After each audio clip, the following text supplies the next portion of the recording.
ever feel like jumping into a whole other reality. Well, hold on to your deck because today we're taking a deep dive into Balatro. Balatro? It's an indie card game that's been turning heads. Yeah, I've heard of this one. We got our hands on a review, and let me tell you, it's something else. Yeah. We're talking psychedelic art, crazy mechanics, and a learning curve that could make a mountain goat dizzy. Sounds intense. Oh, it is. But stick with us because this deep dive, we're going to break it all down for you. Okay, let's do it.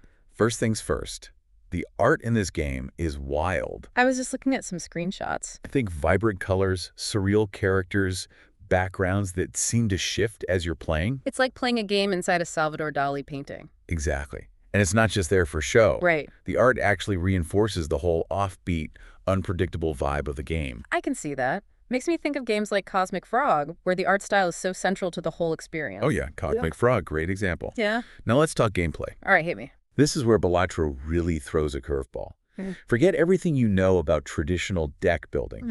Here, the cards themselves are constantly evolving, interacting in ways you wouldn't expect. So it's not just about collecting the best cards. No, it's more about understanding how they work together. Okay, I'm intrigued. Give me an example. Okay, imagine this.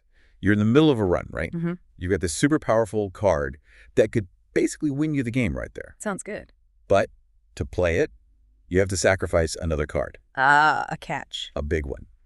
This other card, it might not be flashy, but it's crucial to your long-term strategy. Wow, that's a tough choice. And Balatro throws those kinds of choices at you constantly. So you're always weighing the risks and rewards. Exactly. Appeals to those strategic minds out there, doesn't it? Absolutely. It's that kind of decision-making that really elevates a card game beyond just luck of the draw.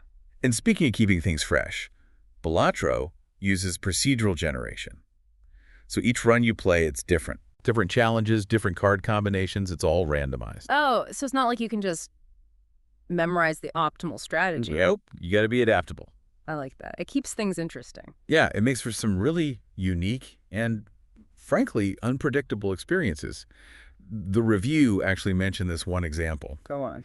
The reviewer got this crazy combo going that let him duplicate cards. Duplicate cards, huh? Ended up with this insanely powerful deck. Oh, wow. Sounds like it could get out of hand. It did, but in a good way. So you're constantly discovering new strategies. Precisely. But let's not sugarcoat things, okay? Sure. The learning curve on this game, it's steep. The review did mention that. Yeah, the tutorial, it's not very helpful. Not very helpful. Kind of throws you in the deep end without teaching you how to swim. So how do you learn?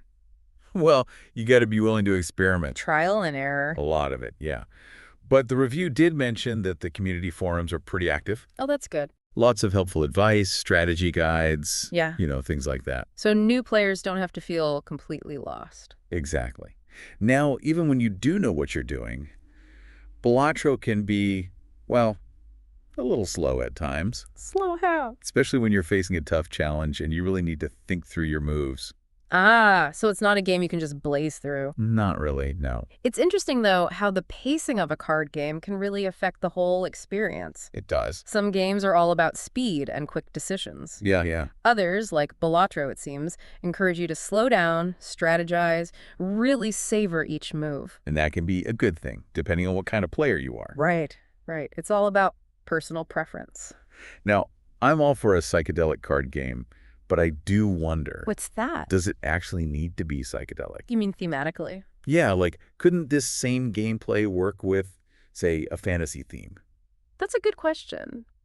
I think the psychedelic aesthetic does more than just set the mood. It actually reflects the unpredictable nature of the game itself. I see what you mean. You've got these cards that are constantly evolving, changing, almost like they have a mind of their own. Yeah, like the game itself is alive. Exactly.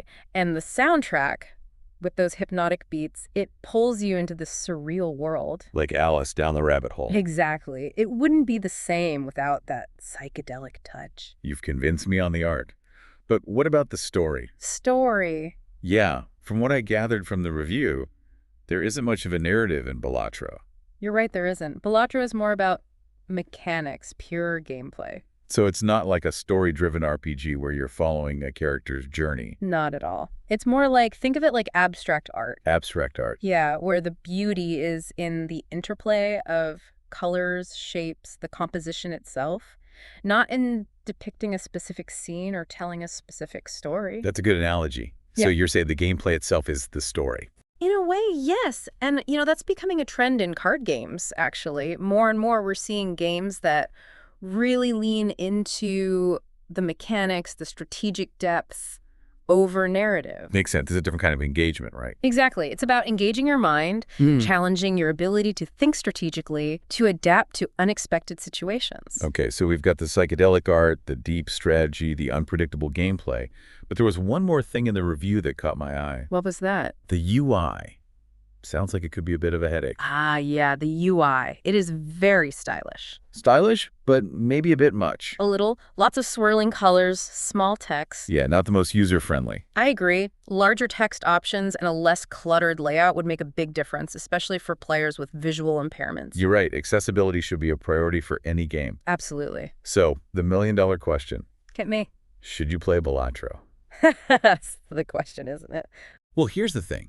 It's visually stunning. No doubt about that. It's deeply strategic, offers tons of replayability. I'm with you so far. But it's also challenging, can be slow-paced, and let's be honest, it might not be for everyone. It's not for the faint of heart. Right. It's like, imagine a wild, experimental jazz concert. Okay, I'm listening. You might love it, you might hate it. Sure. But one thing's for sure. It's going to leave an impression. An impression, yeah. So there you have it. Our deep dive into Balatro. A psychedelic journey into the world of indie card games. Indeed. If you're looking for something that's going to challenge your mind, your senses, and maybe even your definition of what a card game can be, Balatro might just be the game you've been waiting for. just be prepared for a wild ride. And maybe bring some headache medicine. Just in case. Just in case. And that's a wrap on another deep dive. Catch you all next time. See ya. Bye. Bye.